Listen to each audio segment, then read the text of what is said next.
Boa tarde a todas e a todos vocês, participantes desse curso. Eu sou Átila Tolentino, sou conteudista do módulo 9, que trata das políticas públicas voltadas para o patrimônio cultural brasileiro. Então, o que eu gostaria de falar com vocês, para além do que vocês vão encontrar na escrita do módulo 9, são dois elementos importantes. O primeiro deles, que quando falamos de políticas, de ações voltadas para o patrimônio cultural, necessariamente estamos falando também de políticas de memórias coletiva. E por que a memória coletiva é importante? Porque ela é o resultado daquilo que selecionamos como as principais experiências, os principais sentimentos importantes para a formação e a construção de determinadas identidades e de identidades coletivas de determinados grupos sociais. E quando falamos de política de memória, nós estamos falando de um trabalho de seleção, porque a memória ela nunca é total. A memória ela só existe porque do outro lado também existe o esquecimento. Então a memória ela é resultado de um trabalho de organização daquelas experiências, daqueles sentimentos que nos são mais importantes, mais caros para a formação da nossa identidade, seja ela individual ou seja ela para a formação da nossa identidade coletiva. Então, se estamos trabalhando com memória, necessariamente também estamos trabalhando com esquecimento.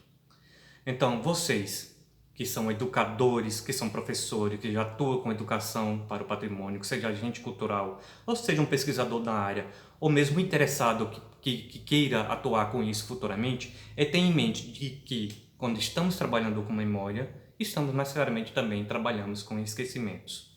Então cabe um questionamento. Até que ponto, nas nossas ações, a nossa atuação como agentes de mediadores de educação patrimônio, estamos contribuindo também para forjar determinados esquecimentos. Sobretudo esquecimentos daqueles grupos sociais que historicamente também foram silenciados, foram esquecidos, foram inviabilizados nas políticas de patrimônio.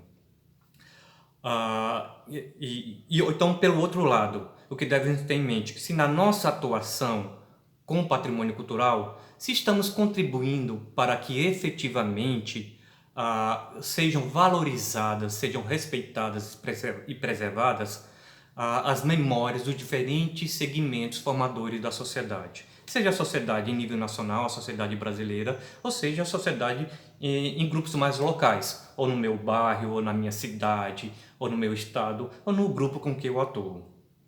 E uma outra coisa importante é que a memória ela não está cristalizada lá no passado. Pelo contrário, ela é dinâmica, ela é construída e reconstruída a todo momento a partir dos elementos que eu tenho no presente. Então a memória ela é significada e ressignificada a partir dessa relação que eu tenho com o outro, ou seja, a partir da relação dos indivíduos entre si. E o segundo ponto, para quem atua com educação para o patrimônio, é levar em consideração que as ações educativas elas devem ter por base o caráter dialógico, reflexivo e crítico. O que eu quero dizer com isso? Que não cabe a mim, como agente de política do Estado, não cabe a mim, como um pesquisador ou como um agente que vem de fora, através de toda a minha experiência, do meu conhecimento, dizer o que é importante, dizer o que deve ser patrimonializado.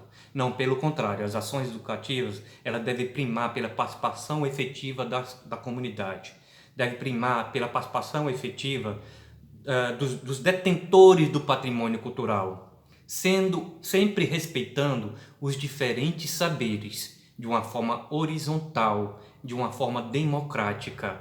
Os diferentes saberes, eles têm a mesma importância, seja o saber do técnico, seja o saber do pesquisador, seja o saber do agente do patrimônio, mas também importante também o saber do próprio detentor das próprias comunidades. Então são essas questões que eu queria colocar para vocês refletirem nas suas ações, refletirem nas suas pesquisas, seja nesse módulo ou nos outros. E eu desejo a todos vocês boa leitura, bons estudos e que a gente possa continuar se encontrando, seja nessas redes por esse curso ou também nas redes que a gente vai construindo a partir da nossa atuação. Então, boa leitura e bons estudos para todos vocês. Um abraço.